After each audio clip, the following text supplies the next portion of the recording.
Hello, this is Lisa Arana, and I'm so happy you stopped to join me for today's video. I am all about the vintage grunge today and adding shine with a custom mica pigment powder color. So stick around and assemble this card with me. I have my images stamped from the Emotions Unfolded stamp set on watercolor paper. I'm going to be using lots of water this time, so I decided to use watercolor paper. And then I'm going to ink smoosh using Distress Oxide inks, starting with Evergreen Bough. And I just smushed that down onto a mat, added some water, and then I'm picking it up with an acrylic sheet and then smushing that down onto my watercolor paper. This gives me a bit more control on the placement of that ink, and then I can kind of smush it around with my finger and cover the areas that I like. Next, I'm just going to pick up that leftover ink and smush it down into this butterfly. I love ink smushing because I'm not a huge fan of coloring, though I do color quite a bit. But this is just really easy to get color onto your card front without pulling out markers. Next up, I'm going to ink blend all the edges of my layers.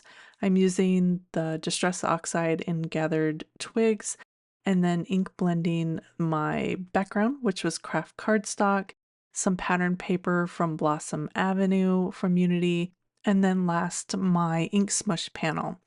I tore some of the layers. I like that vintage look and texture that it gives, and then I'm just going to add a little bit of ink blending over the top to age it, and then I like to add a little bit of water to that leftover ink and then use my blending brush to really pick up the edges of the watercolory look from that ink smushing. Next up, let's play around with the mica pigment powders from Unity Stamp Company. I am using Enchanted Emerald and Mermaid Tail. You don't need a lot of this. It's very pigmented, so I'm just picking up the tiniest bit, adding a little bit of water, and then pigment powders are just color. You can add these to so many different mediums, but it does need a binder so it doesn't rub off of your project. It won't flake off like glitter, but if you rub your finger over it, it can rub off.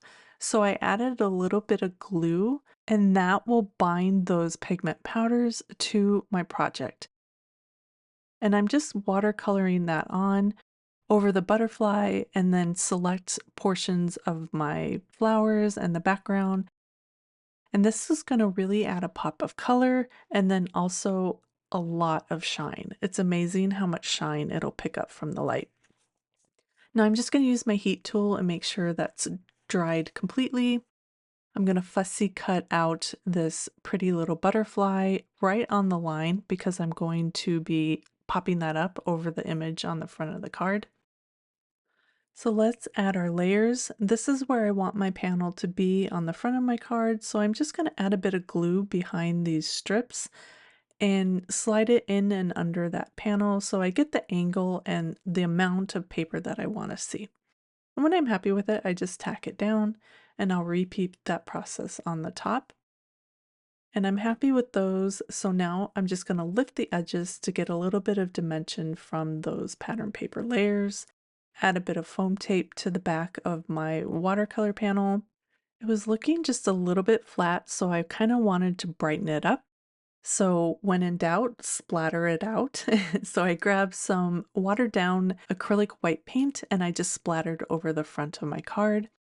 We're going to pop that butterfly up so it's dimensional. I put a little bit of glue where the body hits the panel, and I'm going to put foam adhesive under the wings, and then I'm just going to hold the body in place until that glue really adheres, and now we have some dimension for that butterfly like it's fluttering off the page.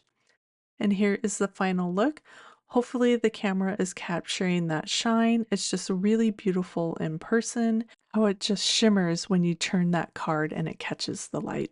Thank you so much for joining me today. Be sure to like and subscribe to catch all my video tutorials. I also will have more details on my blog at dahlhouse-designs.com. I hope you enjoyed and we'll craft together again soon. Bye.